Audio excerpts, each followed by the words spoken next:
ನಿಮ್ಗೆ ಗೊತ್ತಾ ಶ್ರೀಲಂಕಾ ಫ್ಲಾಗ್ ಅಲ್ಲಿ ಸಿಂಹದ ಕೈಲಿ ಕತ್ತಿ ಹಾಕಿದೆ ಅಂತ? ಯಾಕೆ ಅಂತ ಹೇಳ್ತೀನಿ. ಸುಮಾರು ವರ್ಷಗಳ ಹಿಂದೆ ಒಬ್ಬ ರಾಜ ಇದ್ದ. ಆ ರಾಜನ್ಗೆ ಮದುವೆ ಆಗ್ಬೇಕಾದ್ರೆ ಸ್ವಯಂವರ ನಡೆದಾಗ 800 ರಾಜ್ಕುಮಾರಿಯರು ಬಂದಿರು. ಕಡಿಮೆ ಒಂದಲ್ಲ ಎರಡಲ್ಲ 800 ರಾಜ್ಕುಮಾರಿಯರು ಬಂದಿರು. ಅವಾಗ ರಾಜ್ಕುಮಾರ್ ಏನ್ ಮಾಡ್ತಾನೆ ಅಂತಂದ್ರೆ, ಯಾರನ್ನ ಮದುವೆ ಆಗೋದು ಯೋಚನೆ ಮಾಡುವಾಗ ಎಲ್ಲಾರ ಕೈಗೂ ಒಂದೊಂದು ಬೀಜ ಕೊಡ್ತಾನೆ. ಸರಿನಾ? ಆ ಬೀಜನ 3 ತಿಂಗಳು ತಗೊಬನ್ನಿ, ಗಿಡ ಯಾರ್ದು ಬೆಳೆದಿರ್ತದೆ ಅವ್ರನ್ನ ನಾನು ಮದುವೆ ಆಗ್ತೀನಿ ಅಂತ. ಸರಿ, 3 ತಿಂಗಳಾದ್ಮೇಲೆ ಎಲ್ಲಾರು ತಗೊಬರ್ತಾರೆ. ಎಲ್ಲಾರು ತಂದ್ಮೇಲೆ ಒಬ್ಬ ರಾಣಿ ಮಾತ್ರ ಗಿಡ ತಂದಿರಲ್ಲ.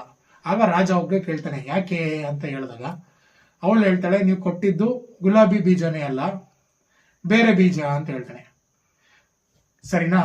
ಅವಾಗ ನೀವು ಯೋಚನೆ ಮಾಡ್ತಿದ್ದೀರಲ್ವಾ, ಸಿಂಹದ ಕೈ ಕತ್ತಿ ಹೇಗೆ ಬಂತು ಅಂತ. ಸೊ ನೀವು ರೀಲ್ಸ್ ಮಾಡ್ಬೇಕಾದ್ರೆ ಎಲ್ಲಾರ್ಗು ಕ್ರಿಯೇಟಿವಿಟಿ ಆಗಿ ಯೋಚನೆ ಮಾಡಿ.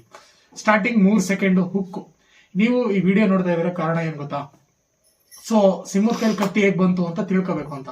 ಸೊ ಅದೇನು ಇಲ್ಲ, ನಂಗೂ ಗೊತ್ತಿಲ್ಲ ಅದು ಆಕ್ಚುಲಿ ಹೇಳ್ಬೇಕು ಅಂತಂದ್ರೆ. ಸೊ ನಾನು ರೀಲ್ಸ್ ಅಲ್ಲಿ ನಾನು ಹೇಳ್ಕೊಡ್ತಿರೋದು ವಿಚಾರ ಏನಂತಂದ್ರೆ, ನೀವು ರೀಲ್ಸ್ ಕ್ರಿಯೇಟ್ ಮಾಡ್ಬೇಕಾದ್ರೆ ವ್ಯೂಸ್ ಬರ್ಬೇಕು ಅಂದ್ರೆ ಫಸ್ಟ್ ಕ್ರಿಯೇಟಿವಿಟಿ ಹುಕ್ ಕ್ರಿಯೇಟ್ ಮಾಡಿ. 3 ಸೆಕೆಂಡ್ ಅಲ್ಲಿ ಜನ ನಿಮ್ಮ ವಿಡಿಯೋನ ನೋಡ್ಬೇಕು.